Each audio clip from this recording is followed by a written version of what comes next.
Hey, Shawn Clement here from the Richmond Hill Golf Learning Center. Quick addendum and tip to the grip today, okay?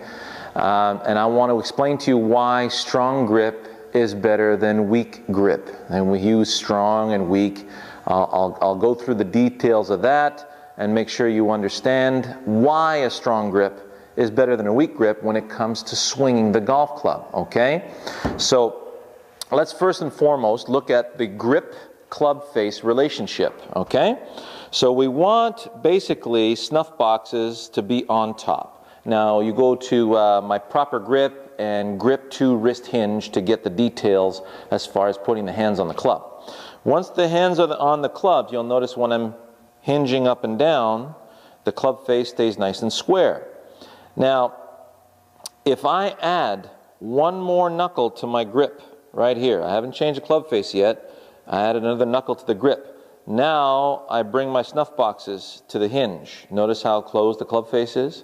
So basically by adding a knuckle, right now I got a 3-knuckle to 4-knuckle grip, we've added, or we've closed the club face about 30 degrees, okay? So 1 knuckle and a half equals at least 20 to 30 degrees on the club face.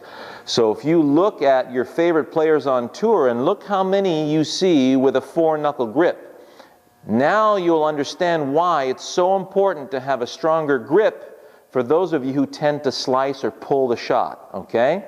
And for those of you who tend to lose your lag and hit the ground before the ball or hit the ball thin because you release your lag too soon.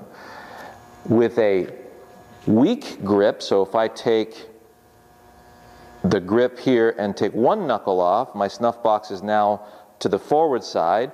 Now to you, this feels very comfortable because it provides no tension in that forearm. And so many of you have been told to hold the club like a bird. And by the way, Sam Snead never held it like a bird. You watch any of his videos, that grip is freaking firm on the club. At address maybe, but not during the golf swing. So if we look at the weak grip and then we hinge on the snuff box. So now I'm hinging on the snuff boxes again. You notice how my club face is now open a good 15 to 20 degrees, okay?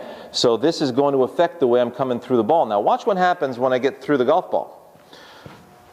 So with a open face, all right, weak grip open face, you'll notice at the top of my backswing, that club head, notice my club face is pointed downwards. Okay, so at the top of the swing, you'll see the face of the club is pointing straight down. That's wide open, all right? So when I'm coming down to meet the golf ball, as I'm coming down, see how open that club face is? As we get down to the golf ball now, I'm going to need to make some sort of compensation to square up the club. So I'm going to need to use my body, release the club early, and try to snap my hands closed so I can get that club to square up. But you notice now, look how far left I'm going. So I'm really brushing across the golf ball. So subconsciously, all right, you are going to have to make, here we come into the ball, way too open, still too open. Now I have to release early and snap my hands, right, to feel that I'm closing the club face. As I'm doing that, and I'm trying to square it up also with the body, my whole body is facing to the left. I'm cutting across the ball. My divots are going left. I have deep divots, all that stuff. Now let's look at what happens when the club face is a little too closed, okay? So, close the face. Take your normal grip. You can choose to square it up if you want to. Now I've got my 4-knuckle, I would say about 50 to 60% of the guys on tour, and gals, have a very strong grip.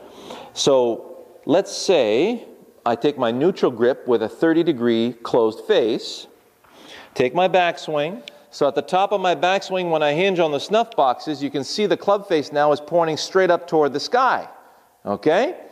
Now, that's very closed. So I'm coming down now into impact. So you see now coming into impact, look how close that face is. So now I don't feel the need to square the face is closed. So I'm going to continue moving my hands through in front of the golf club. retaining my precious lag, and getting my weight to my left side. So that's why you'll see even the strong grips, like Paul Azinger in his prime. Very strong grip, and the guy used to hit a power fade. Look at John Daly. Huge torque in that front forearm. You're going to feel it when you get that grip strong on the club. It's going to feel very tight in that forearm. That's good. If you got Popeye forearms, you won't need that. It's going to be very easy for you to square up the club. You've got a spring-loaded arsenal here in your forearm. So we grip it a little more on top. You'll feel the right hand a little more underneath. You still want that nice trigger finger.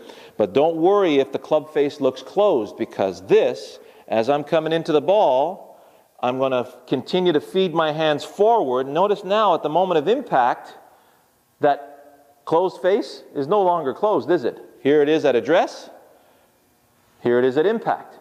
So with the hands leading through the ball, I'm able to get past the golf ball, beautiful lag, nice trapping action on the golf ball.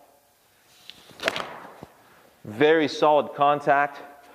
So once you get the habit in getting through the golf ball, then you can relax on that. If you're whipping the club through the golf ball towards your target and the ball still has a little bit of a tail on it to the left, then you can relax that grip a little bit if you want to, okay? But you'll notice even with a strong grip, even with a strong grip, you'll be able to hit that power fade without any problem. Just ask J.B. Holmes. He's one of them too, okay? Ted Treba. So, you know, have a look on tour. Feel it for yourself, right? For those of you who are very big technicians, you look in the textbook and it says, you know, 2 knuckles on that hand with a square club face. The face has to look square at address, blah, blah, blah. And you're slicing it like crazy. Well, that's because the grip and club face relationship in your case is way off. It's actually 1 knuckle off, but way off as far as degrees. 30 degrees, 1 knuckle. Remember that, okay? Any questions, let me know.